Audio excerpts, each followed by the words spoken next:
ở tuổi cho cháu nói mình nhiều cái xéo kỳ nữa bên thiệt cho mình nhiều cái xéo kỳ lúc tao ở nó bên thiệt tao ở xong nó chỉ bỏ lên từ mua đi nè rồi nó giờ bên trâu thìวันที่để chở nó làวันที่chỉ này nó là trâu thìวันที่xa này bên một bốn đã bớt phiền bốn đã ai over bên thì lấy mười tao ở tôi mình nhiều xéo kỳ cho cháu nữa nè ở tôi nằm mà giống câu bên thì chỉ lái đi dạo được online là chỉ tao đi tôi nói hết thằng nhỏ không ở chỉ cần à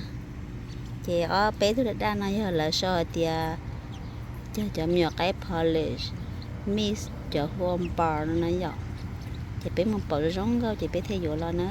vô là tôi nhiều cái nhỏ nhỏ ăn chút nọ thì nó giống câu là nó cho là lợi nó là cho nó một bé xong một kế nữa mình vừa tao chỉ thêm nhỏ cái nó xí nè không có sắp lỡ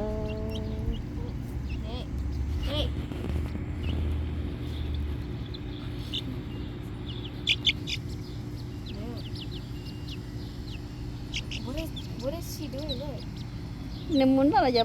lỡ hết rồi liền ao lại là một cái trái một liền ao lại cái gì tí nào người ta phèn á này chắc quá sao lỡ cái tụi nhỏ tao phèn lại chắc quá xí nó nên ra chậm nhỏ cái là chị nó chỉ nên ra lỡ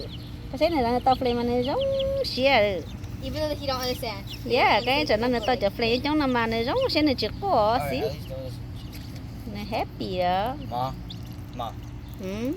We should go to Home Depot and get like a bigger box for them. cái này giống Because that box xí is too small for them. yeah ý chị biết mà vô cái cho nên này giống xí à nghĩ lên xin được có coi cho nên mà này giống xí là tao lỡ Yeah, I told you. I told you the difference